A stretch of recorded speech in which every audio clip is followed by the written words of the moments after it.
Decode the World Unfiltered.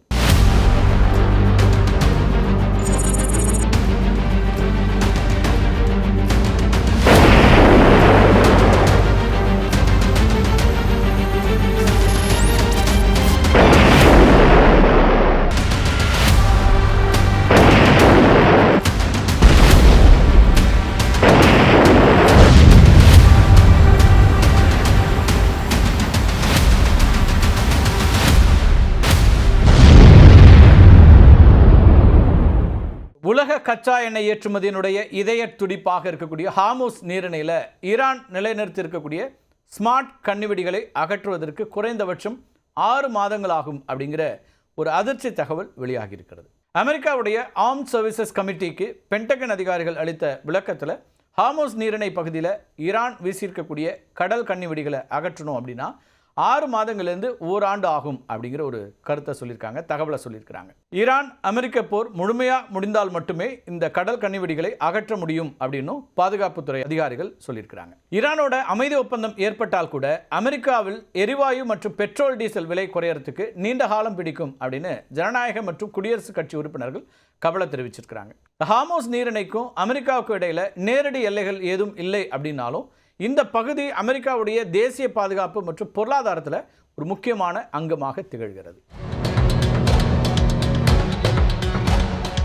Hormuz நீரிணை முடக்கப்பட்டதுன்னு வச்சிங்களேன், உலக எண்ணெய் விநியோகத்தில் சுமார் 20% தடைப்படும். இதை பற்றி நம்ம நிறைய முறை காணொலிகளில் பேசிட்டு இருக்கிறோம். இது உலக அளவில் கச்சா எண்ணெய் விலையை அதிரடியாக உயர்த்தக்கூடியதாக மாறிடும். இது பெட்ரோல் டீசல் விலையேற்றத்திற்கும் வழிவகுத்து பணவீக்கத்தை இன்னொரு பக்கம் அதிகரிக்கிறதா மாறிடும். ஹார்முஸ் அப்படிங்கிற இயற்கை அதிசயம் இருக்கு இல்லையா, அது ரொம்ப முக்கியமாக இப்போ உலகின் கவனத்தை ஈர்க்கக்கூடியதாக மாறியிருக்கு.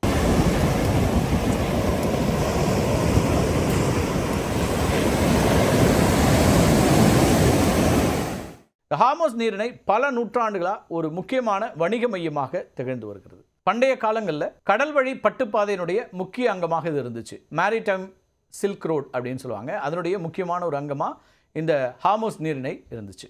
சீனாவிலிருந்து பட்டு, அதே போல் இந்தியாவிலிருந்து நறுமணப் பொருட்கள்லாம் இதன் வழியாக தான் ஐரோப்பாவுக்கு போயிட்டு இருந்தது. 16வது நூற்றாண்டில் போர்ச்சுகீசியர்கள் ஹார்முஸ் பகுதியை தங்களுடைய கட்டுப்பாட்டில் வச்சுருந்தாங்க. அதுக்கு பிறகு 1622 பாரசீக மன்னர் ஷா அப்பாஸ் ஆங்கிலேயர்களுடைய உதவியோட இதை கைப்பற்றுறாரு அவங்கள்ட்டேருந்து. இந்த நீரிணையில் அமைந்திருக்கக்கூடிய ஹார்முஸ் தீவு ஒரு இயற்கை அதிசயம் அப்படின்னே சொல்லலாம். இந்த தீவுடைய மண் சிவப்பு, மஞ்சள், வெள்ளை அப்படின்னு பல நிறங்களில் காணப்படும். அதனாலேயே இது ரெயின்போ ஐலண்ட் அப்படின்னு அழைக்கிறாங்க இந்த ஐலண்ட்.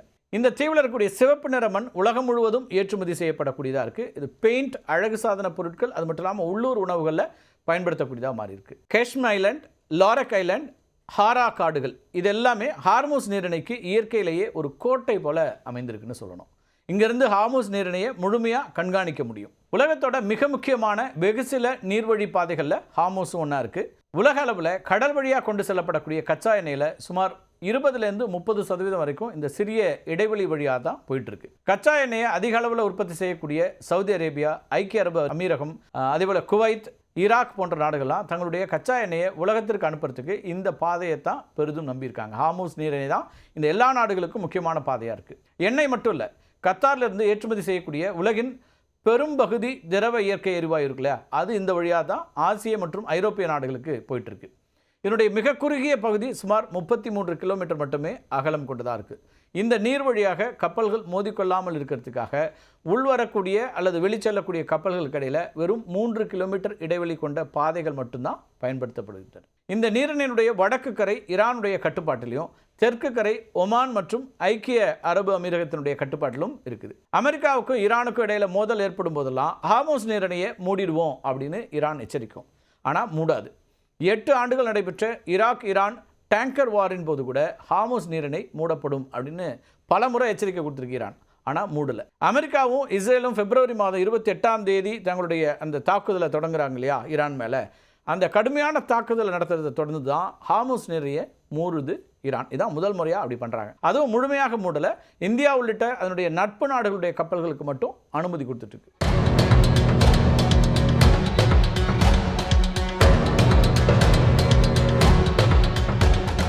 தாக்குதலுக்கு பதிலடி அளிக்கும் விதமாக மிகவும் மேம்பட்ட மற்றும் நவீன தொழில்நுட்பம் கொண்ட ஸ்மார்ட் கடல் கண்ணிவெடிகளை ஹார்முஸ் நீரிணையில் ஈரான் நிலைநிறுத்தி இருக்குது.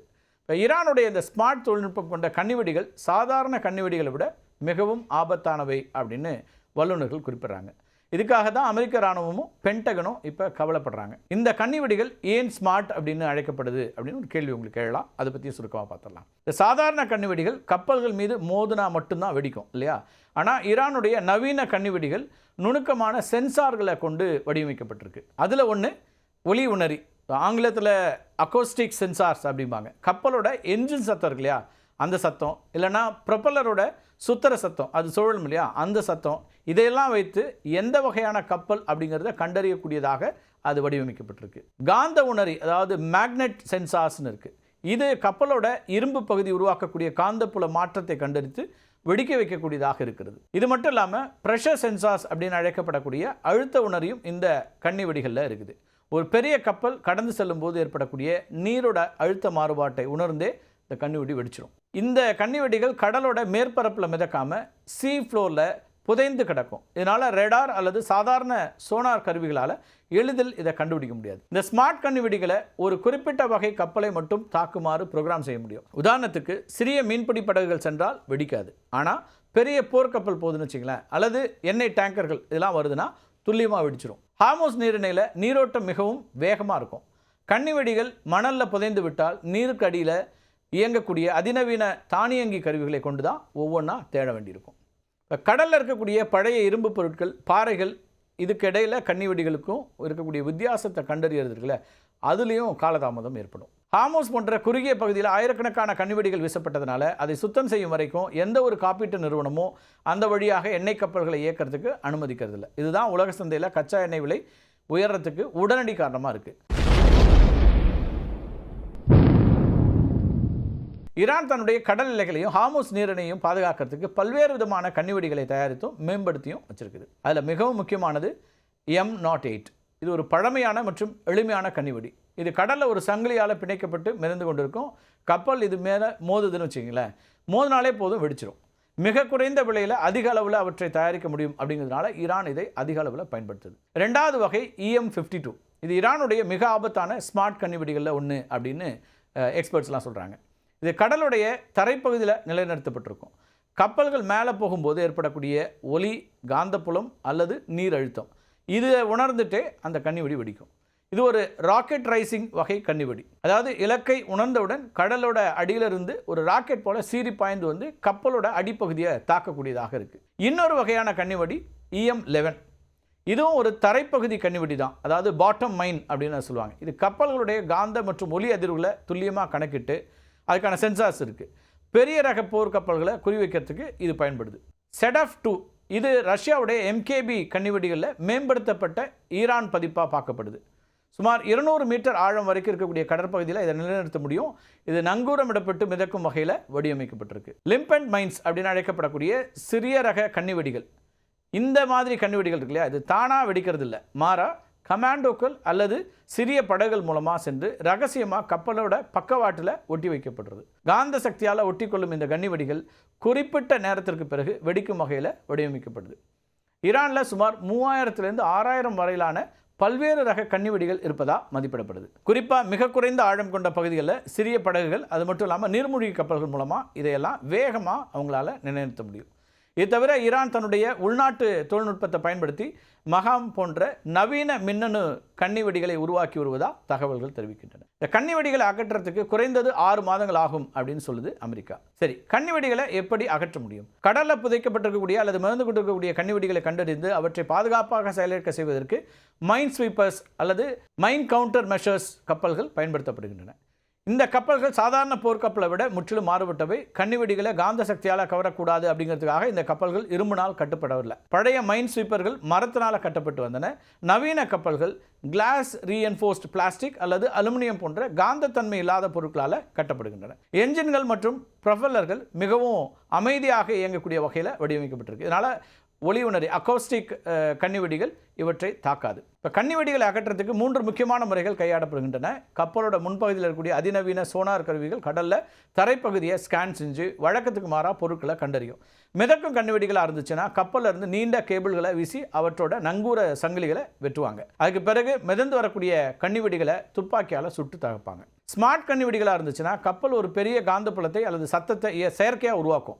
அப்படி உருவாக்கி கன்னிவெடிகளை முன்கூட்டியே வெடிக்க வைப்பாங்க. இப்போ பெரும்பாலான நாடுகள் ரொபோட்டிக் கருவிகளை பயன்படுத்திட்டு சோனார் மூலமாக கன்னிவெடி இருப்பது தெரிஞ்சவுடைய ஒரு சிறிய ரோபோவை கடலுக்குள்ளே அனுப்புவாங்க. அது கன்னிவெடியின் அருகே சென்று ஒரு சிறிய வெடிகுண்டை வச்சுட்டு திரும்பிடும்.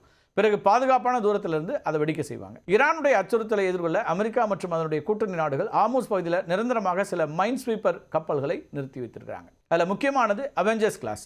அமெரிக்கா பயன்படுத்தக்கூடிய இந்த வகை கப்பல்கள் மரத்தினால் ஆனவை. சீஃபாக்ஸ் இது ஒரு சிறிய வகை ட்ரோன். இது ஒரு முறை மட்டுமே பயன்படுத்தக்கூடியது. இது கன்னிவெடியோட மோதி அதை தகர்த்துரும். கடற்படை ஹெலிகாப்டர்கள் மூலமாகவும் கன்னிவெடிகளை அகற்ற முடியும்.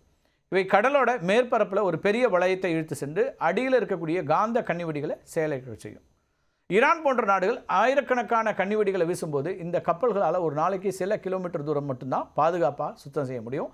இதனால தான் பென்டகன் அந்த பாதையை சீரமைக்கிறதுக்கு நீண்ட காலம் ஆகும் அப்படின்னு ஒரு எச்சரிக்கை கொடுக்குறாங்க. இப்போ ஹார்முஸ் நீரிணையில் நிலவக்கூடிய கன்னிவெடி அச்சுறுத்தல் அப்படிங்கிறது வெறும் இராணுவ நடவடிக்கை மட்டும் இல்லை, அது ஒரு நுட்பமான பொருளாதார போர் முறை. கன்னிவெடிகள் கடலுக்கடியில் வைக்கப்பட்ட வெடிகுண்டுகள் மட்டும் இல்லை, அவை உலக பொருளாதாரத்தினுடைய கழுத்தில் வைக்கப்பட்டிருக்கக்கூடிய கத்திகள் தான் பார்க்கணுன்னு அரசியல் ஆய்வாளர்கள் சொல்கிறாங்க. அந்த கத்தியை அகற்றுவதில் அமெரிக்கா காட்டக்கூடிய ஒவ்வொரு நாள் தாமதமும் உலக சந்தையில் ஒரு பெரும் பொருளாதார புயலை உருவாக்கும். மீண்டும் ஒரு காணொலியில் சந்திக்கலாம் நண்பர்களே. நன்றி, வணக்கம்.